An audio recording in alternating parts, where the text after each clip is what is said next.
serial entrepreneurs in the world, Gary Vaynerchuk.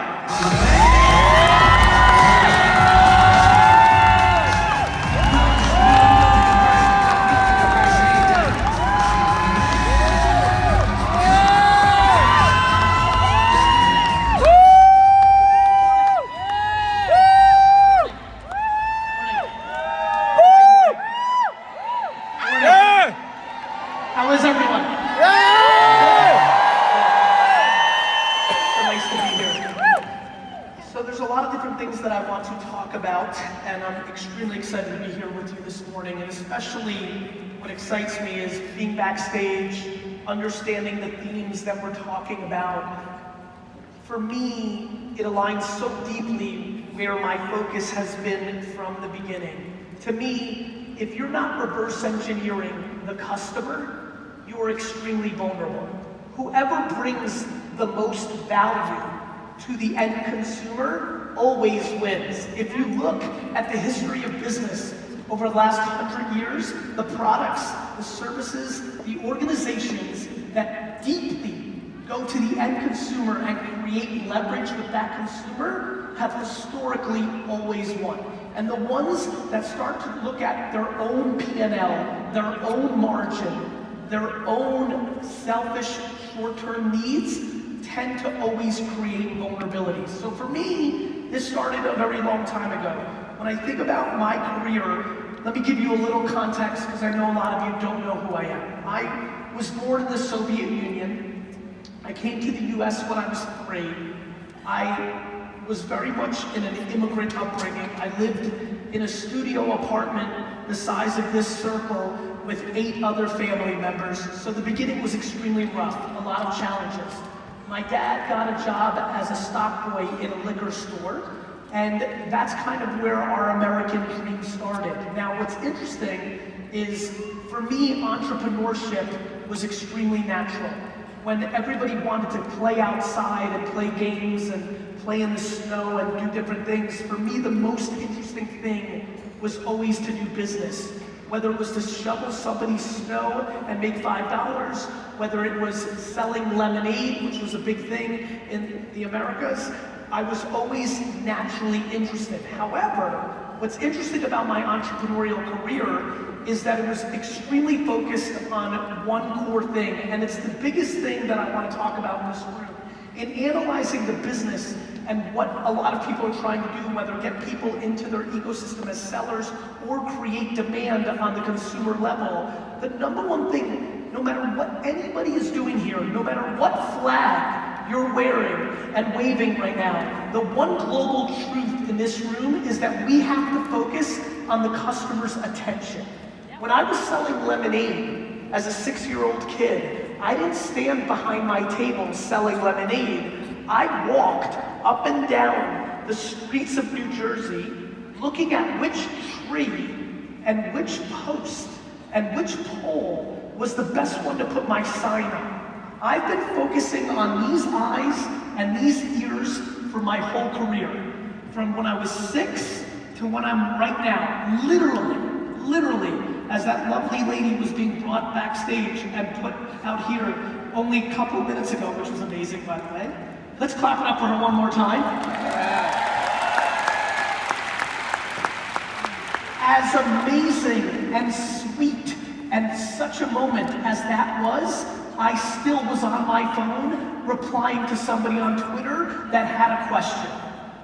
To me, I have an obsession, and it is an obsession to transfer, in this time that I have with you, a religion, because it is a religion. To me, the greatest customer experience is actually caring about the customer.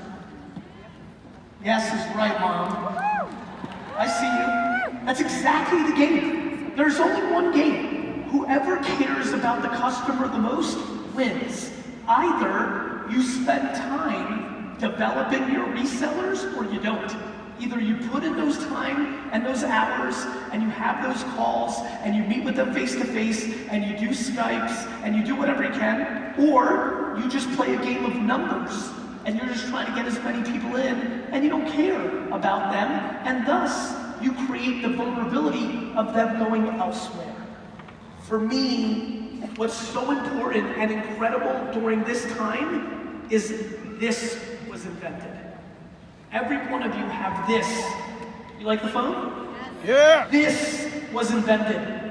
It makes me smile and laugh at how many people here are not fully using this yet. Right. Have not fully understood that this is the most important thing in our society. You may not like it. We did not grow up with it. I did not grow up with the internet either. I was 18 years old before I ever went on the internet. But the reality is, if you do not understand that this controls the attention of the people that you're trying to reach every single day, then you are making an emotional decision of not liking technology, not a rational business decision. This is where attention is now being played out. This is where you have to be the best in the world to advance your business. This is also the place where somebody who hasn't been doing this for 15 or 20 years, doesn't have your experience, can walk into and in 24 months create control and create enormous scale and real competitive advantage against you. This is the variable. So for me, when I was growing up, first it was the signs, then I sold sports cards. They're ironically making a huge comeback now in China and the United States, basketball and football cards.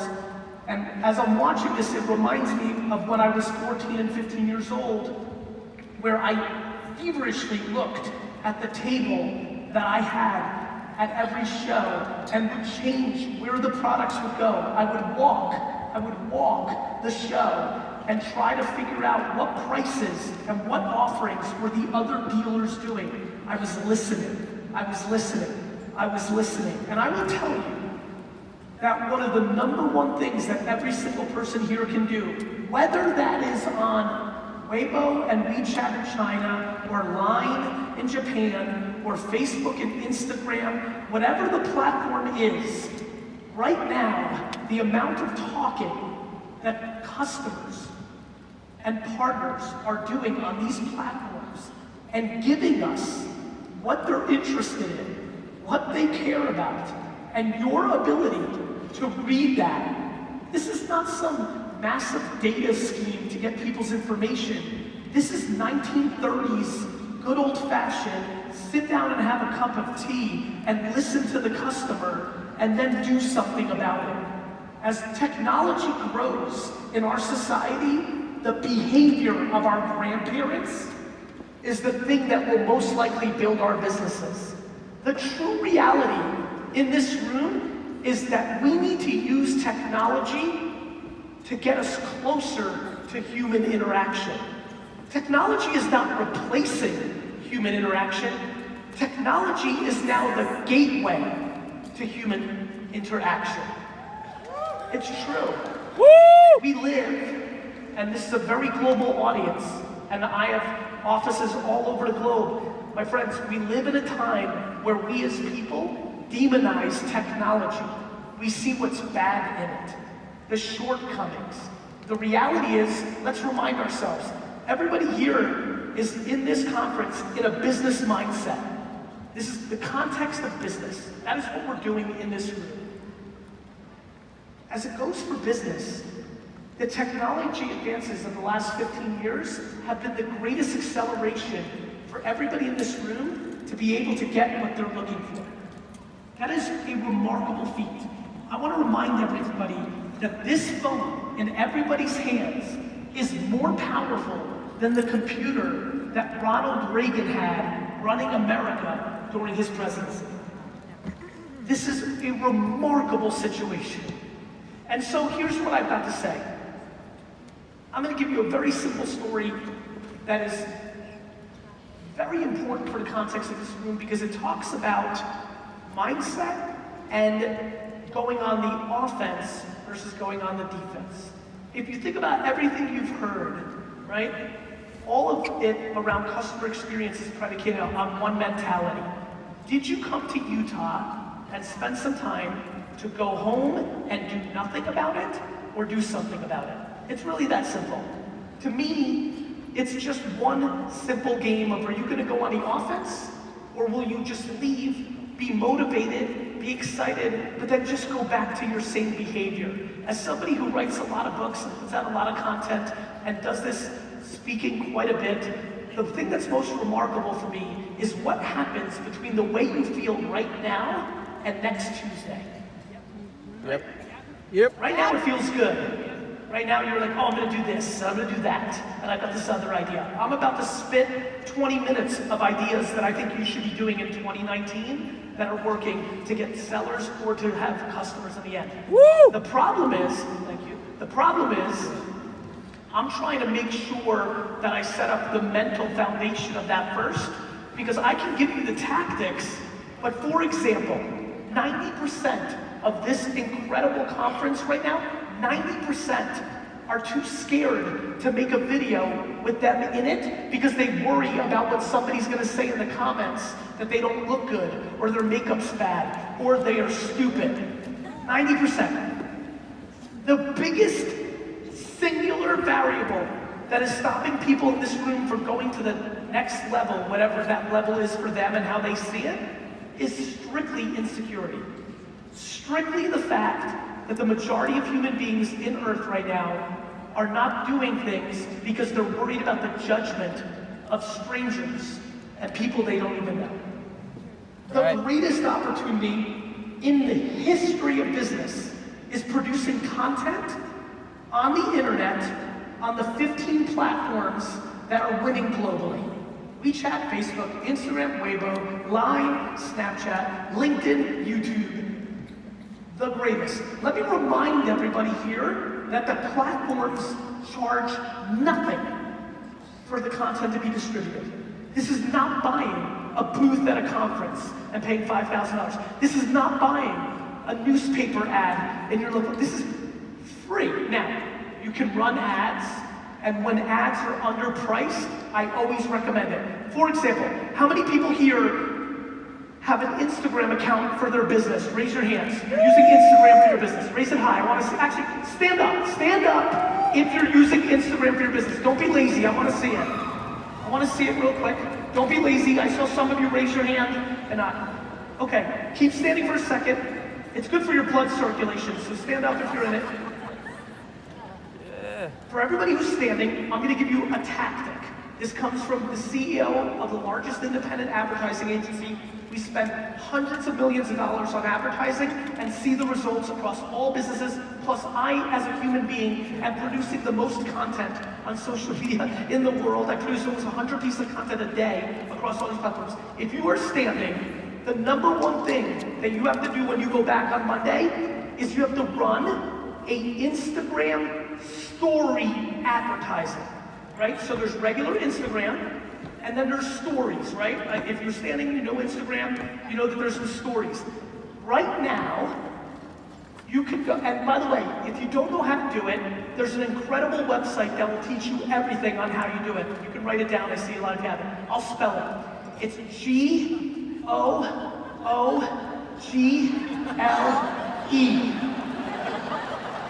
All you have to do is type that website in, go to it, and type in, how do I run an Instagram story advertising? You hit enter, they'll show you. Here's why I'm telling you to do it. You can sit down now, thank you. My entire career has been based on one massive principle, followed by a second. Number one, acquire underpriced attention. Let me say it again. Acquire underpriced attention. Find where the people are, where they're looking, and then get it. And so, for example, in 1996, when I launched an e-commerce wine business for my dad's one-store liquor store in New Jersey, that was an evolution. That was going on offense. Nobody was doing that 23 years ago. But the reason it grew was because I started an email newsletter and nobody was doing that. How many people here by show of hands have an email newsletter? Use email. So for the ones that raised their hand, I had 90% open rates in 1996. 90% of the people that got the email looked at it. Today, if you're in the 20s, that's remarkable. That was underpriced attention, because in 1996, as anybody here who had email in 1996 will tell you, we read every email. Now we do not. Because the one thing I know more than the sun will come up tomorrow is that marketers ruin everything. It's what I do for a living. So, the other thing that I did for underpriced attention was I bought Google AdWords the day it came out. The day it came out, it was 5 cents a click for any word. It quickly went to 10 cents a click. I bought the word wine, Cabernet, Napa Valley, Italy, Brunello, Chianti, Bordeaux, all of them for 5 cents a click, and I was getting tons of customers because my competitors were doing direct mail, my competitors were making catalogs, my competitors were running ads on the radio, and I was playing on the internet. And in 5 short years, with no money, there was no bank loan, there was no investing, in 5 years, I took my dad's business from a $4 to a $60 million business, because every penny I spent was acting like a dollar. And the reason I didn't let you guys clap for me is I have a very big story to tell you here right now. No, I don't want you to clap. Let me explain. You're about to boo me. I want you all to boo. And let me explain why. I grew that business from $4 to $60 million like this. But it should have been 200. Let me explain.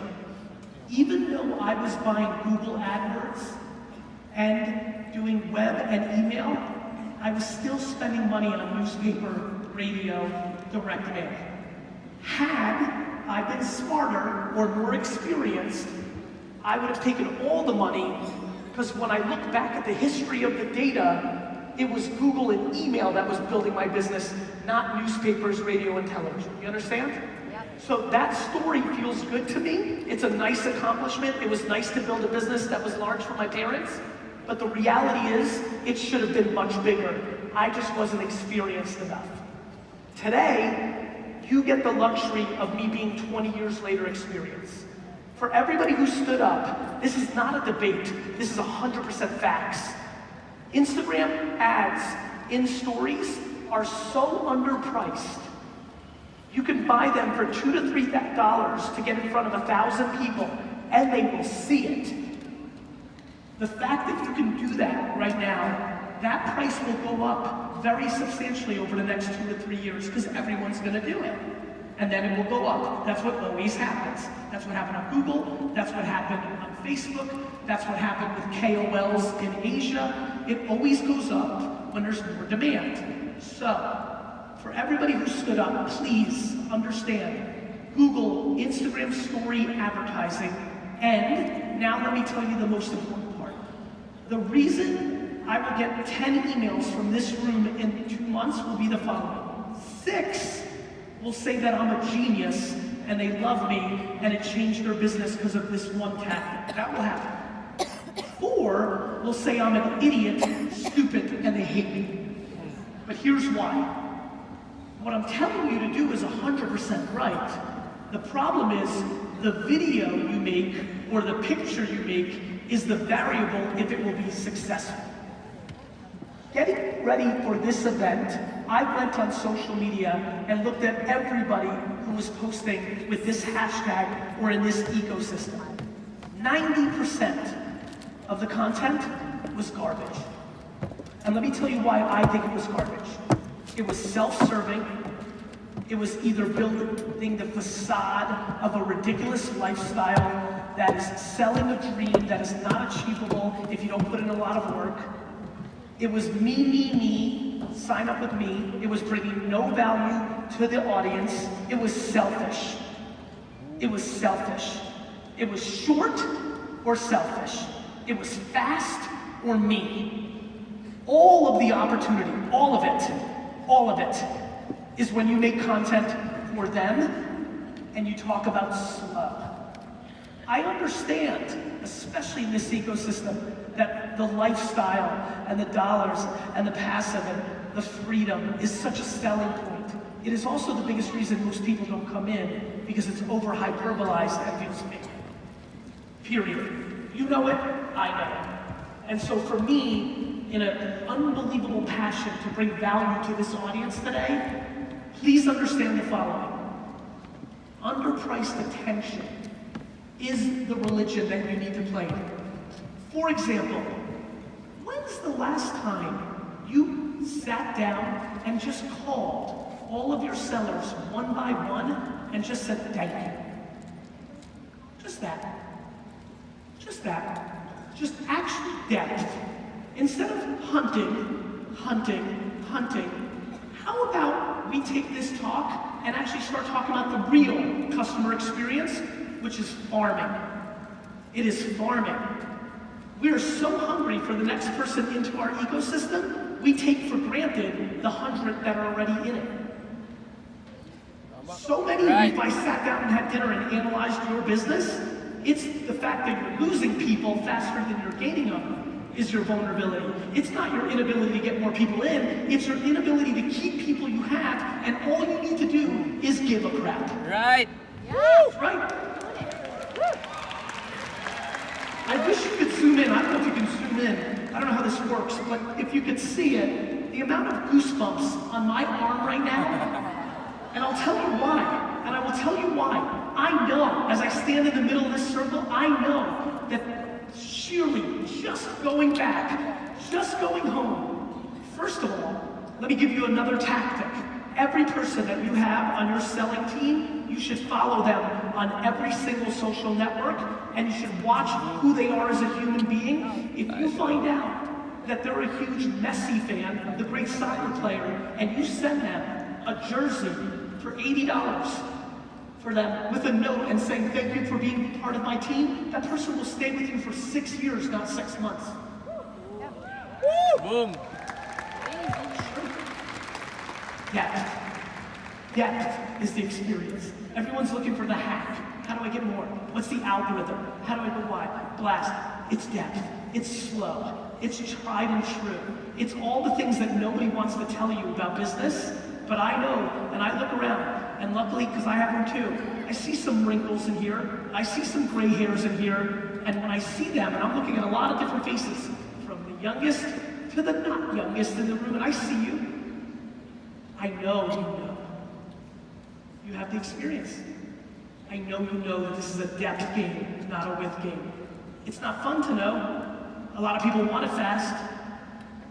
But the reality is, as social media penetrates our society, and people start looking at other people and start getting FOMO and want to be like them, or want to be at the same concerts or the same trips or have the same clothes, to me it's the reverse of that. It is tuning that out, having no interest in what anybody else has, and completely and utterly focusing on one thing: your consumer, your seller.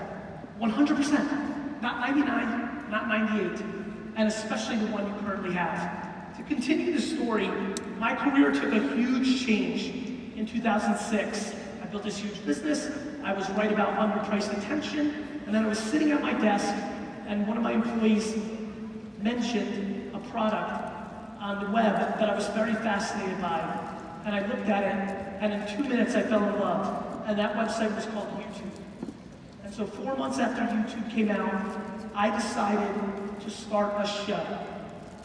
I decided to sit in front of a camera and drink wine, which was a good idea. What was a better idea is it was the first time that I realized content, not advertising, could drive my business. I sat in front of that camera and I tasted wine, but I did something very strange, something that confused everybody. I legitimately would taste wine that I was selling, and I would tell people on the other side of the video to not buy it, because I thought it was not good. This completely caught people off guard. But what I realized intuitively in 2006, and now I know in 2019, is the person that brings the most value to the audience wins, even if they have short-term pain. And so yes, I wasn't selling as many of those wines, but however, when I truthfully loved the wine, that wine sold quite well, because over 2 to 3 years of telling the truth, I built the #1 thing that everybody wants in here, which is trust. And so I did that. I can tell you right now that one of the biggest business growers for everybody in this room, actually, let me go back to, before I get to the punchline, let me ask you a question. By a show of hands, and raise it high because I want everybody to see it. How many people here now listen to a podcast? Raise your hand if you listen to a podcast. Raise it high. Thank you for the lights are awesome. Put up the lights. I want everybody to see this. Raise it high if you listen to a podcast. This is very important. Keep it up, keep it up. Now, keep it up, please. If you were not listening to a podcast 5 years ago, drop your hand. Look at this. Look at this. One more time. Listening to a podcast now? Not listening to a podcast 5 years ago. My friends, what you just saw is why I build $100 million businesses. I understand what people are doing. Now let me get to the punchline. The number one thing, not number two, not number three, forget about Instagram story ads. The number one thing that can drive the business of the majority of people in this room is if they start a podcast tomorrow. Now, I know a lot of people just heard that and said, how? That sounds hard. I'm boring. What do I do? What do I say? Let me tell you why a podcast is one of the most remarkable things everybody can do here. Let me set it up for you. First of all, it's three-pronged powerful. Number one, you have a podcast and you're in the game. Now let me explain. If you just have a very small podcast around business in your country, in your state, around this business of just being a female entrepreneur, of being a third-generation entrepreneur, an immigrant entrepreneur, however you want to position it, go narrow. Because the reality is, you only need a couple hundred people that you want. You don't need 1 million people listening that you don't want. So you go very narrow. Number two, it's the easiest. You know why podcasts are the easiest? You get guests on, you ask them questions, and you're done. You have to do nothing. You literally have to ask 6 basic questions. Which gets me to number 3. When you have a podcast, fancy people want to be on it. Your ability to reach out to 100 people that you would love on your podcast that maybe you want to do business with, you would struggle to get the CEO of this organization to maybe interact with you because he or she is busy. But if you invite them to a podcast, you would be stunned how quickly their communications person says yes. When you have a person on your show as a podcast, you also then get to run advertising against their fans, which brings more attention to you. It is a triple threat. You get a podcast, you can film it, and then chop it up and put it on LinkedIn and YouTube and Facebook and WeChat, so now you have content, and you get the audience that is a fan base of your guest that has never heard of you. I understand that if you're sitting in this audience and have never made a podcast, it feels heavy. It's actually scary how easy it is to do a podcast just on your phone. You don't need a fancy setup. This is a gorgeous production. Let's clap it up for the production people. This is gorgeous.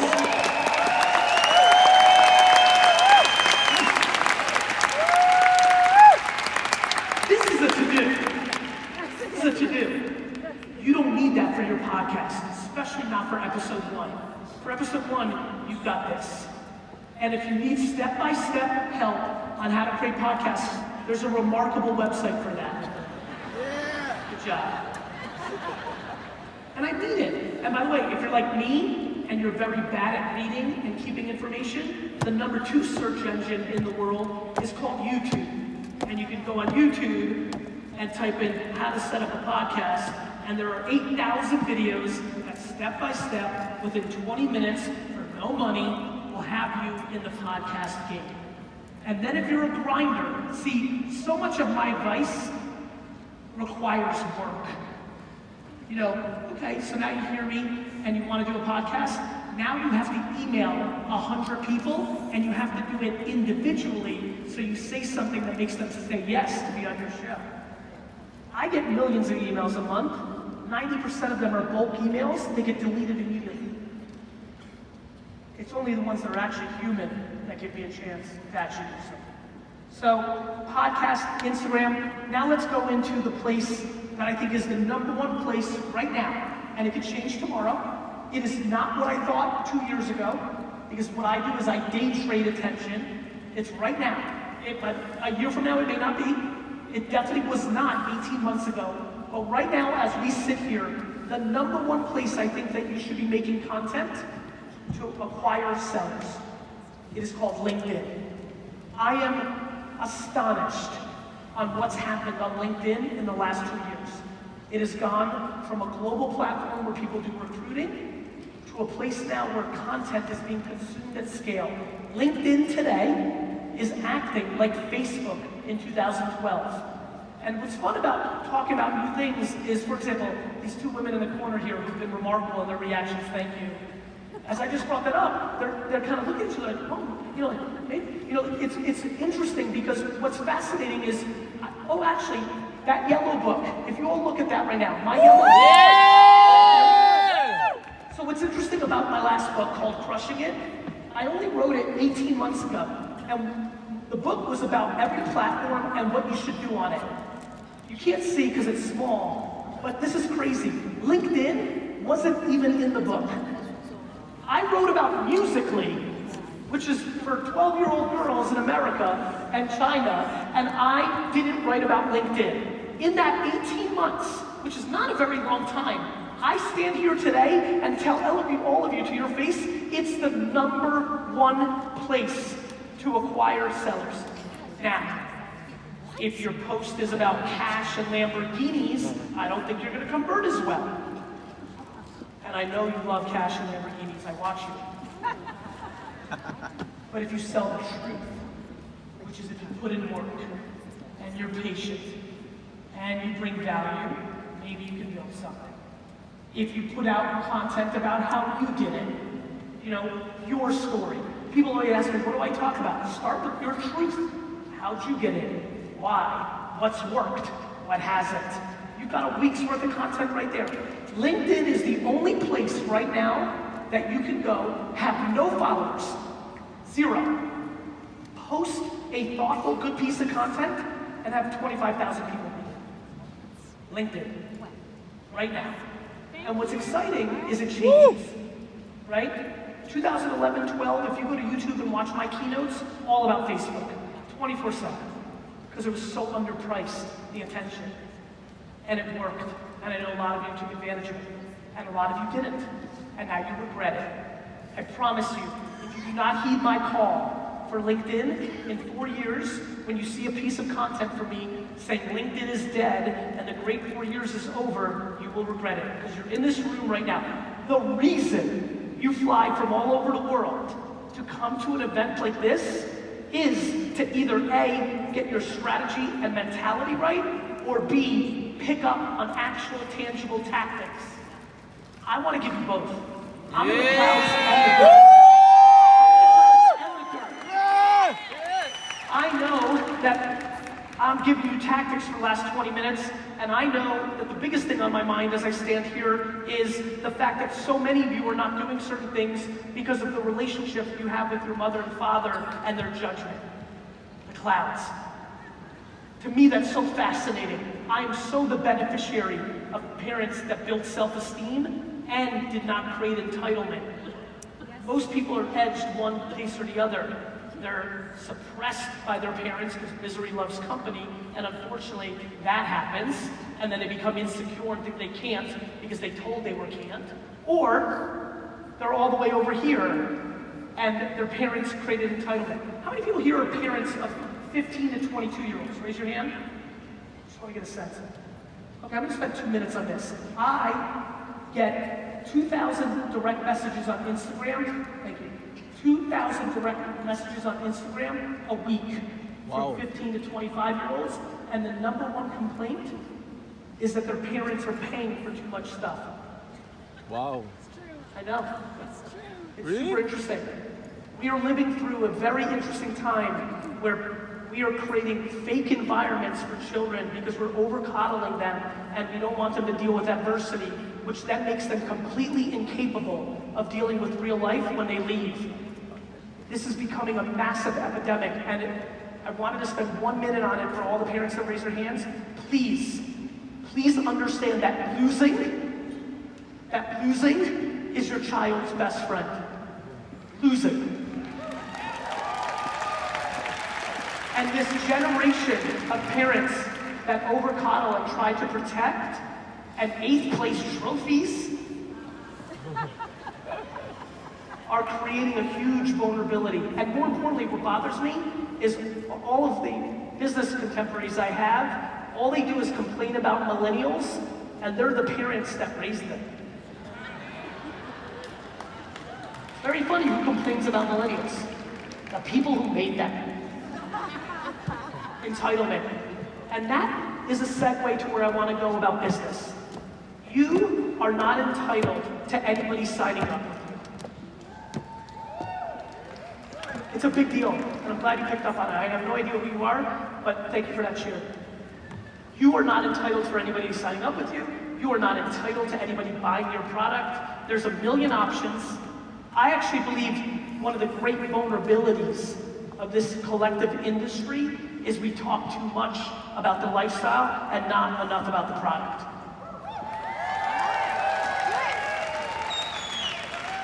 For everybody that's here as a leader and made the commitment, you need to be great at both.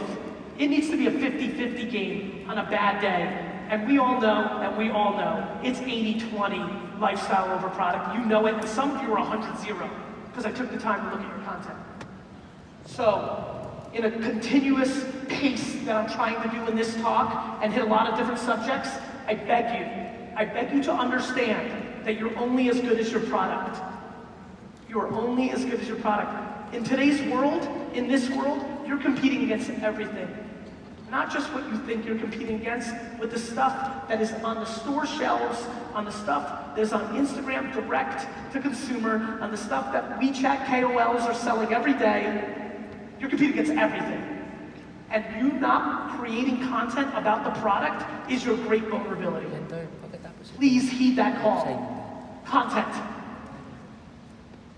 It comes in many forms. One of the biggest things I'm concerned about is people are crippled and don't know how to make it.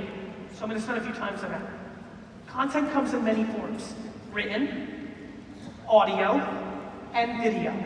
You do not have to be like me, ridiculously charismatic and handsome. You do not have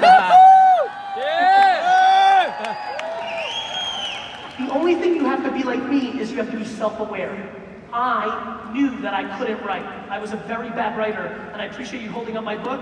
Without Stephanie Land, my ghostwriter, who takes my words and puts them into sentences, that yellow book does not exist. I am a good talker. I am good on video. I love audiences and people. I was self-aware. So, the greatest era of frustration for me in the last 25 years in business and making content was 2002 to 2006, when the #1 thing you could do was blog. Blogging was the game, and I stood on the sidelines. It was devastating. I knew it was happening. I didn't have enough money to hire a writer, and that's just what it was. And I had to wait, and thank God YouTube came along, and then I got back in the game. For you in this room today, you have to understand, if you do not make content for this device, you will become irrelevant. And based on you being here, based on my intuition, on your ambition, you need to produce 20 to 30 pieces of content a day. Woo! That's right. Yeah. Some people are producing 1 piece of content a month and think they're doing it. 20 to 30 a day. Now, how? First, it starts with self-awareness. You have to know how you communicate. For example, you have a good business idea, you have a good thought, maybe for some of you, you just hit the memo, the recording button on your phone, and you just talk, you save it, and you just post it. Just the audio. Others in here are very different than me, and they're great writers, and you can write 2, 3, 4 paragraphs on LinkedIn and get that audience. For others, it is video, but it doesn't have to be a fancy camera like this or great lighting. It has to be your camera on you, before you get a D-Rock or a this and that, you can just do it yourself. I'm telling you right now, and I'm telling you emphatically, if you are not producing content, if nothing else, back to getting on the exercise trail, just produce one piece of content a day. Just start. And if you're at 1, go to 2. And if you're at 2, go to 4. And if you're 4, go to 8. When you start understanding, there's a really interesting thing I put out on the internet that's been downloaded millions of times. It's not here. You know what? If you guys text me at that number, tomorrow I will send out the link for this deck that I made. Deck. Oh, by the way, I apologize. That is only working in the US now. So if you're international, you can go to Facebook, or you can email me. Or you know what? If you actually, you know what I'll do? However you do it, tomorrow I will put everywhere I put out content a link to this deck. It's called the Gary V content model. Right, you have that? You liked it, right? Yeah, we have that. It was good and free. Yeah. Free like that. And so it really showed people how I do it, how I record one thing, but then I get 100 pieces of content out of it. I know you're busy. I know there's other things. Plus, I want you doing things that take time. Think about this. I want you to make content, and I want you to call every one of your sellers and tell them you love them. It takes time. Yes. It takes time. Yeah. But in a world where everybody's trying to figure out the algorithm, or the AI, or the system, or the hack, the secret is, it's the old school stuff. It's the, hi Jan, just want to thank you for being on my team for the last 2 years. How's Corey? Because you know who Corey is because you're paying attention. Great, have a good day, bye. That phone call makes them stay on your team for 2 more years than they would have if you didn't make it. Boom. Woo!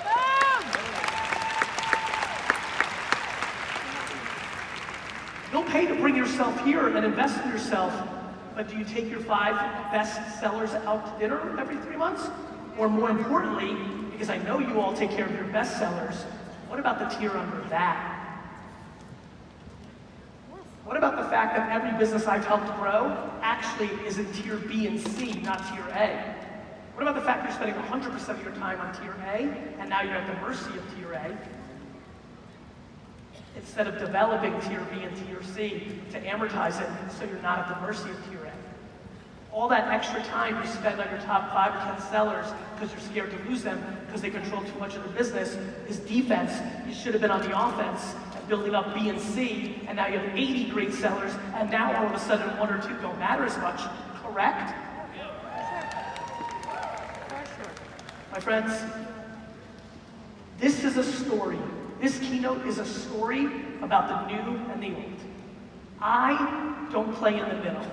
Most people do. The new is TikTok, LinkedIn, and text messaging platform, and making content, podcast, the new.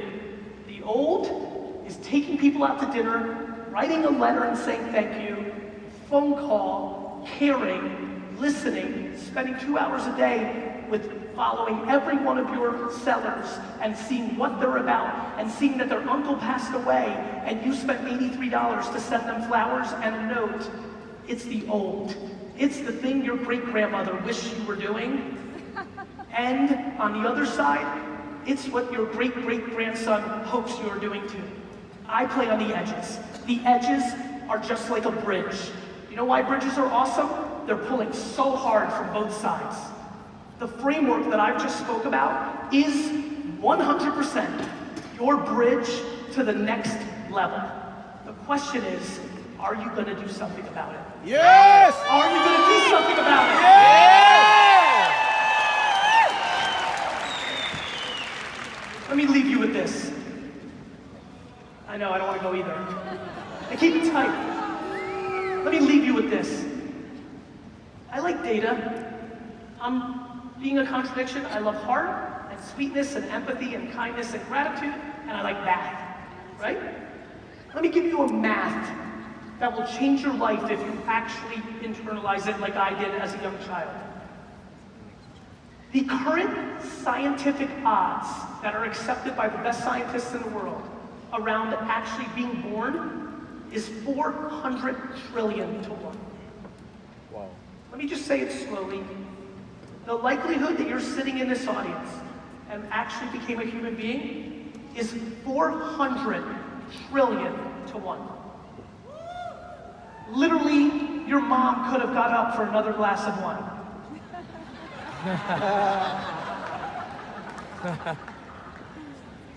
I implore you to live like that, to change your perspective on the ridiculous miracle that it is that we're actually people. You could have been a tree, but you're not. You are the most remarkable species on Earth. We live in a world right now where everyone's paying attention to the negative. The reality is, it's never been a better time to be alive. Yes.